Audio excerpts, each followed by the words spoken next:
Hello and welcome once again to the 1950s Science Fiction Podcast. Today's episode will be a 50s creature feature, Creature with the Atom Brain. This movie is an old favorite of mine since childhood. I still have some memories of watching it on afternoon TV and how I got scared during the murder scene.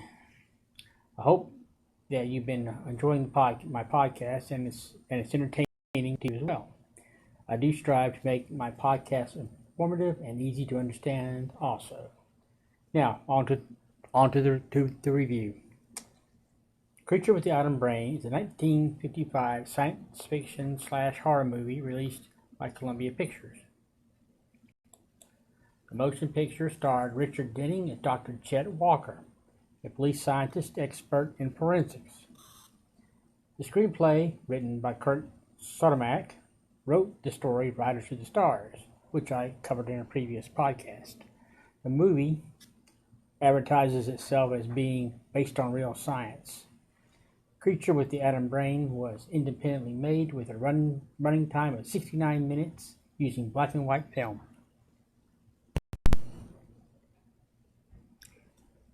A murder. The movie starts when a strange-looking man breaks into a home and kills his occupant. The victim is a well-known gangster with many rivals who would want to have him eliminated. When the police investigate the crime scene, they are perplexed by the evidence left behind. A set of metal bars are bent outward, and a window pane is smashed into pieces, suggesting that someone with incredible strength had broken in. However, it gets more interesting. Fingerprints at the scene show that the convicted felon was present, but he couldn't have been for the simple reason that he is deceased. If that wasn't mind-blowing enough, traces of atomic radiation is also found at the crime scene. The police call in Dr. Chet Walker to help them examine the homicide. Dr. Walker is an MD whose specialty is forensics. And after looking over the crime scene, he takes blood samples from the carpet. He notices something different about the blood stains and asks that the lights be dimmed. This shows both blood stains and even the fingerprints are glowing in the dark for some unknown reason. This, of course, is not normal. Dr. Walker takes the samples to the lab and analyzes what he has collected, and concludes that radioactivity is present. Dr. Walker informs the police that the so-called blood has enough radiation to kill a human being if exposed long enough. Later, Dr. Walker gives an impromptu press conference and says that the victim was killed by a creature with incredible strength, with atomic rays, and can't be killed by bullets.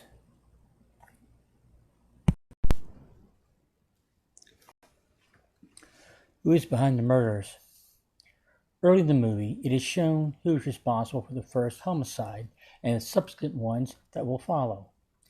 An American gangster who was exiled to Europe befriends a former Nazi scientist who escaped the Nuremberg trials. The gangster, Frank Buchanan, played by Michael Granger, wants revenge on the fellow gang members who betrayed him.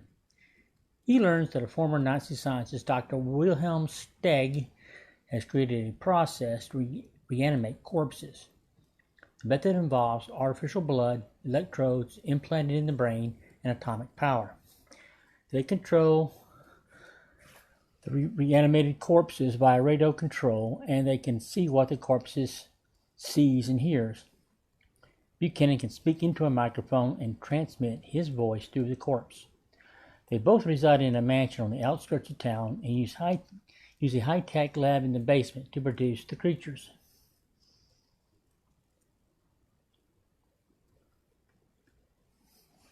The house itself is lined with lead to avoid detection from the radioactivity from the basement lab. Hello, Ever German here. I wanted to take a few moments to talk to you about Anchorfm. I am a first-time podcaster and needed resources to get started. I found this through Anchorfm. Anchor provides a platform to use and will distribute your podcast for free. Not only will it appear on Anchor, but also on other platforms as well, such as Spotify, Apple Podcasts, and many others. It is easy to get started. All you need to do is to download the Anchor app to your computer, smartphone, or tablet. Then get started creating your podcast on Anchor. You can record your podcast right from your computer or smartphone using the app. No other equipment is required. Just use what you already have. Also, you have creator tools that will allow you to edit, add music, and effects for your podcast, all for free. One of the best things about Anchor, aside from being free, is you can make money from podcasting on Anchor with no minimum listenership at all. Everything you need happens right here in one place at Anchorfm. So go ahead and download the free Anchor app or go to Anchorfm and get started.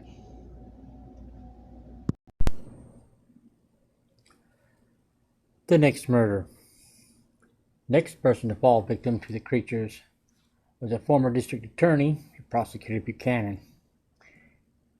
He walks into his garage and sits in the driver's seat and is getting ready to leave for work.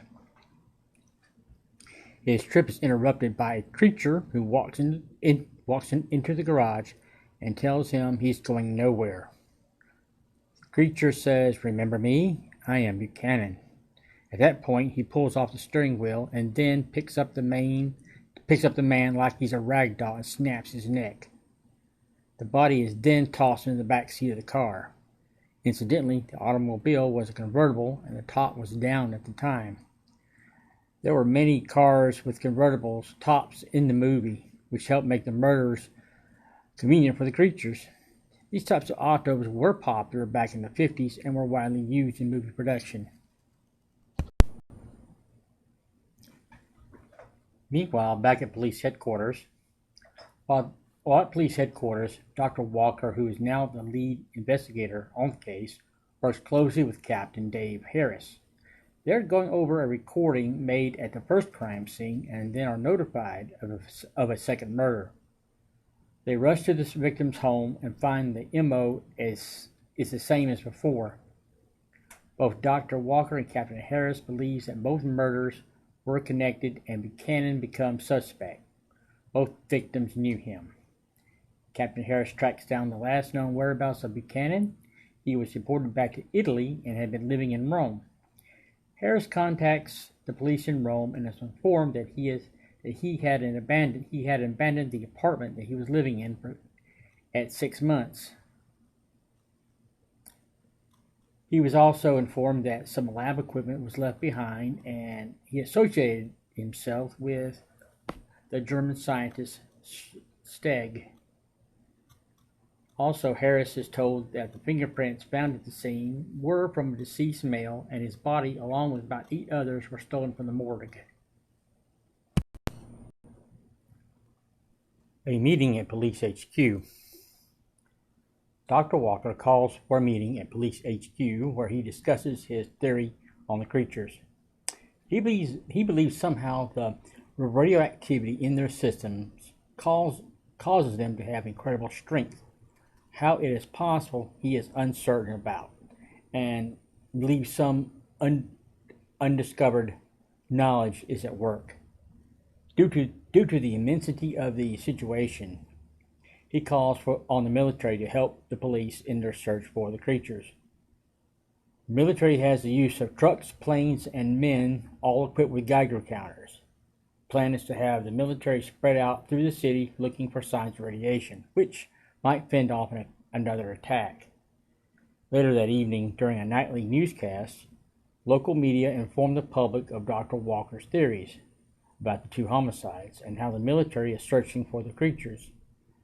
The Anchorman is very skeptical about Dr. Walker's theories and dismisses them altogether. Meanwhile, both Buchanan and Steg are watching the newscast.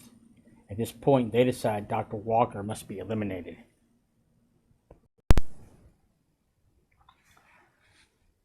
The creatures are on a rampage. During the meeting at Police HQ, it is determined that there are more intended victims by the creatures. Police narrow down 3 more persons and offer them police protection, but they refuse. In the meantime, Buchanan sends one of his creatures to phone the police and demands they stop the search. He threatens to destroy the city by causing accidents and other destructions. When the police do not comply, he unleashes a small army of creatures to wreak havoc on the townspeople. After a few days of terror, which includes train derailments, car crashes, and other mayhem, while one of the 3 victims was guarded by the police officer, a creature disguised as a police officer or cop goes to his house. Once there, the officer allows him to go in thinking he was the relief and kills both of them. After that, the remaining 2 decide to take refuge in the city jail. Captain Harris has a terrible fate. While Captain Harris is out conducting his investigation of the creature's threats, he is stopped by a military policeman. The MP asks for his ID and he obliges, but before he can react, Harris is attacked by the phony MP. Harris is then taken to Buchanan's lab and operated on. He now becomes a creature to do Buchanan's bidding. He decides to send him out to Walker's home to spy on his family. However, they have made one improvement. The creatures can now talk in their voices as opposed to the controller's voice. Once at Walker's home, he finds he is not there and sits and waits while his wife talks about her husband's findings. He then realizes that Walker is getting closer to him in his operation. Harris' creature abruptly leaves the room, leaving the house and leaving his family unharmed. In the meantime, Dr. Walker is visiting a scientist at a university to make inquiries about Steg. He discovers that Steg was an expert in the field of amygdala stimulation of the brain. This is a process in which electrodes are attached to the brain so a subject can be controlled. This is where the claim that the movie is based on real science comes from. Walker has shown a brief film presentation of experiments done on animals and is impressed. He asks the researchers if it has been done on humans, and he says no. Walker even asks if it would work on humans, and the answer is still no. After meeting the university researcher, he heads back to town. Walker is marked for death.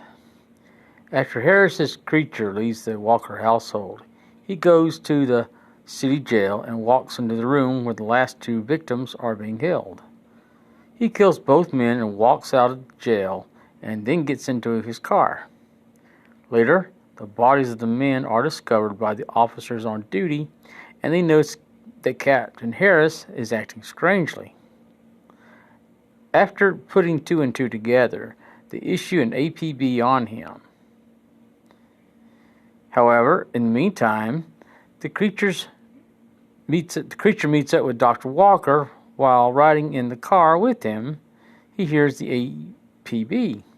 With shock and horror, Walker realizes that his friend has been turned into one of the creatures.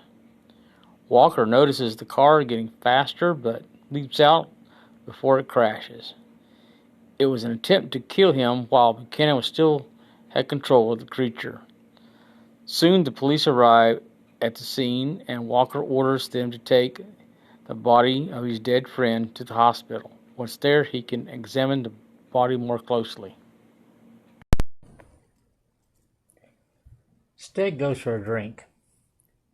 During this time, Steg decides to take a trip into town so he can get some pain meds.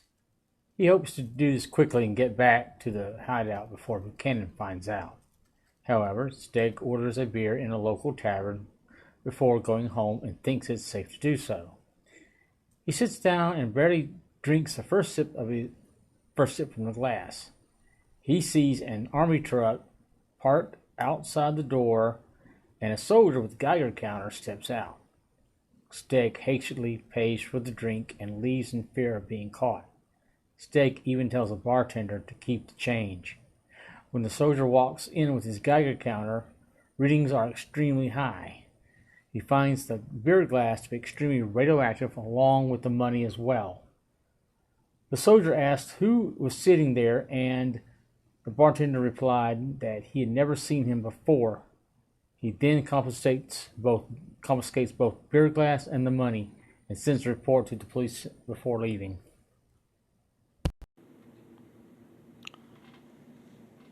The police close on Buchanan. At the hospital, Dr. Walker examines Captain Harris's body more closely. He has x-rays done on his skull made and sees that an electrode cap placed inside his brain. All the scientists who are astounded by this piece of technology before him. While Dr. Walker is in a conference with the hospital staff, Harris's body begins to stir and sits upright. It seems like Buchanan still has some control of the creature after the crash. The creature gets up off the bed and leaps out the room window. Dr. Walker suggests following the creature and allowing it to lead them to the secret lab. He orders the police to follow it and not to stop it for any reason.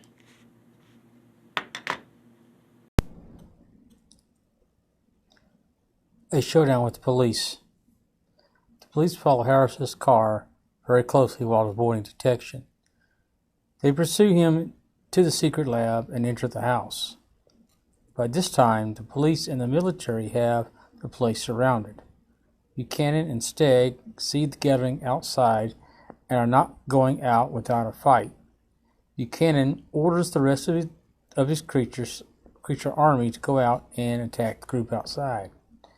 When the creatures emerge, the army and the police try shooting and explosives to stop the creatures. The military is astounded by how indestructible the creatures are.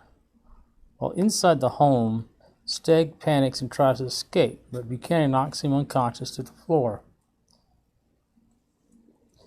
He continues to direct the creatures to fight the military. While that's going on, Walker manages to sneak into the home and makes his way to the lab.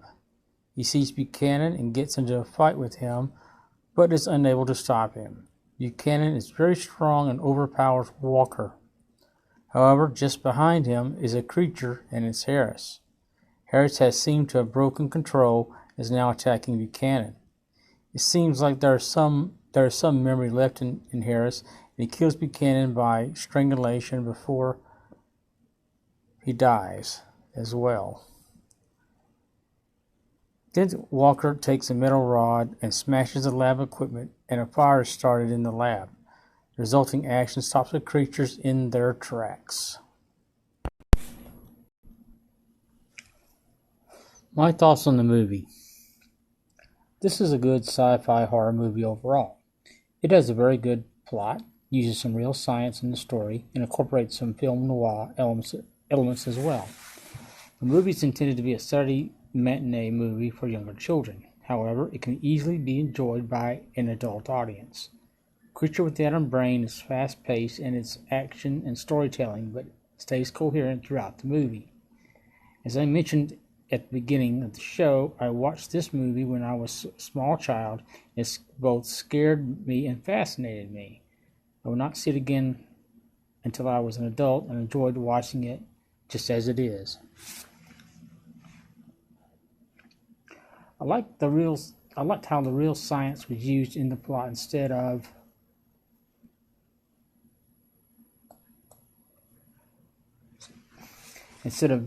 some science technical babble that some filmmakers use. I think if it was removed, it would still. I think if it was still remade, it would still hold up by today's standards. But some things would have to be changed for modern times. Instead of atomic power, a special drug would be used to reanimate the corpses. I do like how the movie first starts by creating a mystery for the police. Gets you hooked from the beginning and gets you to see how it all ends. I had wondered how a sequel might play out, if one of them had been written. I'm thinking a story would play out that the U.S. keeps the tech created by Steg secret, and a Cold War espionage would ensue from the Soviet Union. If you're interested in watching this movie, you can find it on YouTube or Amazon Prime. There's a 60th anniversary DVD edition available at Amazon as well. I rewatched it on YouTube and found it by the search bar. Well, that's all for now. I hope you've enjoyed this episode of the podcast. It has rounded up to be a long show this time. I hope I can get a new episode back out on the feed soon. If you enjoyed the podcast, please feel free to share on social media and make any comments that you wish wherever you listen to the podcast.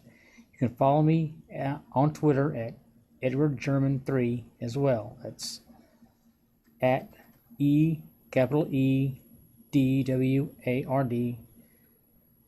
GERMAN 3. Just the E in Edward and the G is capitalized. Be sure to check out my companion posts on Vocal Media along with my other articles. The podcast can now be heard at WordPress at the 1950s Science Fiction Podcast. You can email me at utcgrade97@gmail.com. That's utcgrad97@gmail.com. Thanks for listening. Thanks for taking the time to listen.